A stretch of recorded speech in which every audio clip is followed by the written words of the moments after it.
Today I thought I'd do something different and take a couple of lessons, this is today and tomorrow and the days to come, a couple of lessons from Foundations of Faith.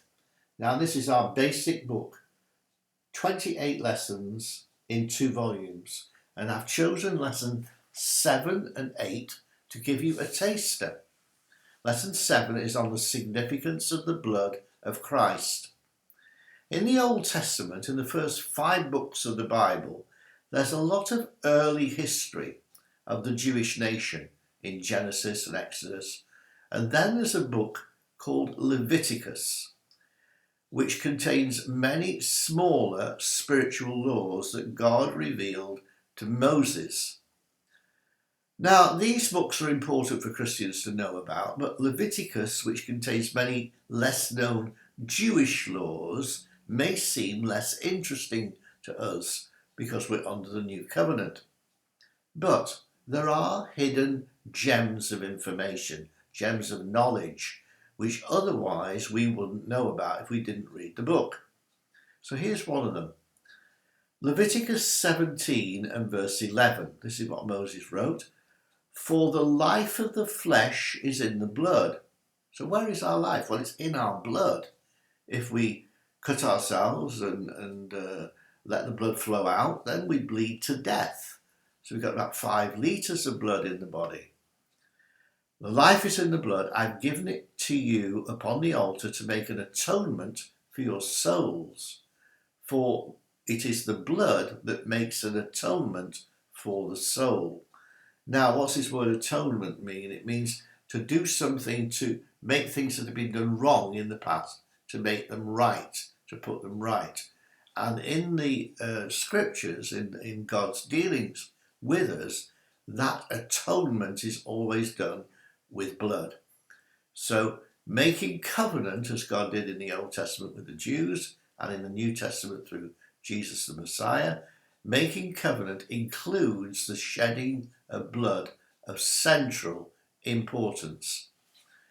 Now, when Moses brought the laws down from Mount Sinai, he explained the details of the text, and then he sprinkled the blood of animals upon the book and onto the people, in order for the nation's sins to be forgiven. Here's this commentary of what Moses did in Hebrews in the New Testament. Hebrews 9 verses 19 to 22. When Moses has spoken every precept to all the people according to the law, he took the blood of calves and goats with water and scarlet wool and hyssop, that's a weed really in Israel, and sprinkled both the book and all the people, saying, this is the blood of the testament or the covenant which God has enjoined unto you. Moreover, Moses sprinkled with blood the tabernacle and all the vessels of the ministry, and almost all things are by the law purged with blood, and without the shedding of blood there's no remission, no forgiveness. Remission means forgiveness of sins. Hebrews 9, 19 to 22. So that's the Old Testament understanding of blood. It was very, very important when it came to God making covenant with man. Blood covenants. These 2 words are inseparable, blood and covenants. Now, even before Sinai, when the Jews were led out of slavery by Moses, God demonstrated his power to the Egyptians and their Pharaoh, stubborn Pharaoh, by a series of 10 plagues. In the 2nd book of the Bible, Exodus, the Egyptians, who would not allow the Jews to leave because they had them as slaves, they suffered plagues of flies, frogs, death of cattle, and they were weakened in their determination to hold on to these people. Their cattle were dying, they were suffering flies all over the place, and if they react to flies like I react to flies, they were not happy people. So God sent these plagues, and still Pharaoh said, no, I won't let the people go. So he sent one final plague, the death of the firstborn, to force Pharaoh to let God's people go. This final plague would kill all the firstborn of all Egyptian families and will be put into action by God's angel.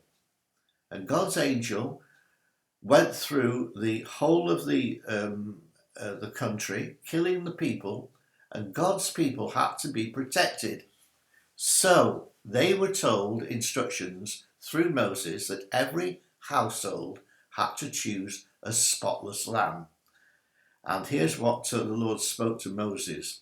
This month, which is Nisan, shall be for you a beginning of months. It shall be the first month of the year. Speak to all the congregation of Israel, saying, in the 10th day of this month, they shall take to them every man a lamb, according to the house of their fathers, a lamb for a house. And if the household be too little for the lamb, let him and his neighbour share a lamb. Your lamb shall be without blemish, a male of the first year. You shall take it out from the sheep or from the goats, and you shall keep it up to the 14th day of the month, and the whole assembly of the congregation of Israel shall kill it in the evening. So there was an evening, a slaughtering of the lambs.